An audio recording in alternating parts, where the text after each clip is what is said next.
Hey everyone, this is Humphrey Chung again with Router Gods, and in this video I'll show you how to do some basic router configuration. So in the last video I showed you how to take two routers, connect them, and ping each other, but there's a lot more to do when you actually start playing with the router. So there's about 5 to 6 commands that I always do when starting off with the router configuration.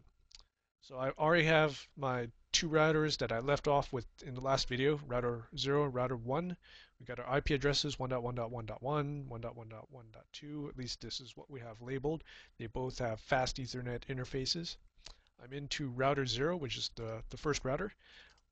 We've already loaded up the terminal. We've hit play and we've gone into the terminal window.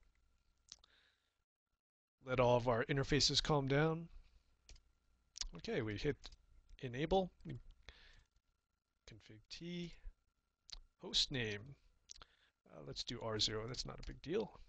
Okay, so first thing you want to do, give it a host name. Second thing you want to do, gotta do this, no IP domain lookup. Very important command. What this does is if you mess up typing in a command, you're not going to sit there for 30 seconds waiting for it to resolve a domain name that doesn't exist. So no IP domain lookup. Alias function. Okay, this is sort of like a keyboard shortcut for the router. So we do alias exec. Then I'm going to do S. And I'm going to make, every time I type in S, I'm going to make it do show IP int BR. Show my IP interfaces. Hit enter.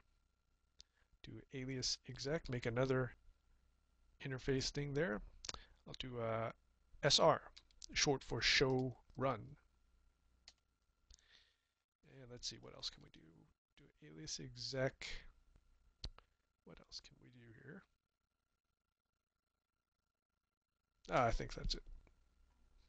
You get the point. It's alias exec, the shortcut you want to use, so S, SR, SB, whatever you want, and then the command you want it to take the place of.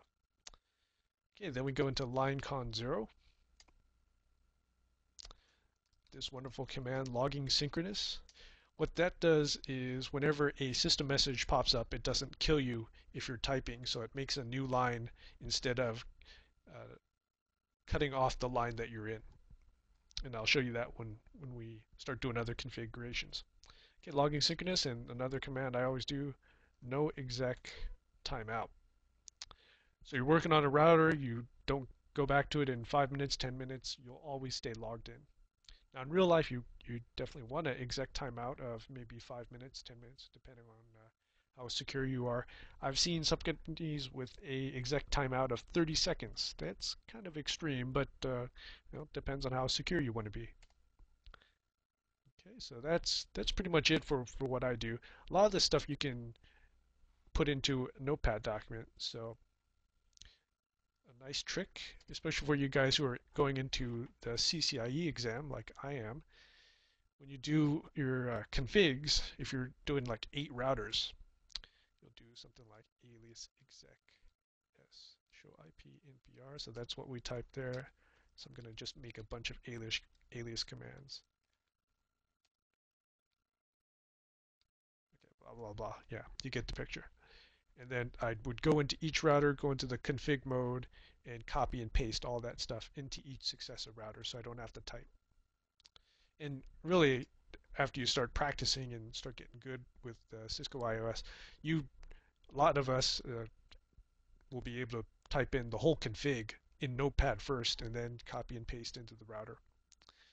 Don't worry if you're not to that point, you'll get there, trust me. Okay, so let's see if this alias actually works. We exit out of there, or we can end. Okay, so notice here we've got our system message. It's very clean because it makes another line, doesn't interfere with our typing. That's from the logging synchronous command.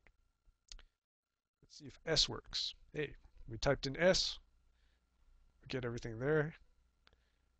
SR, this should give us show run, and it does. So our aliases work.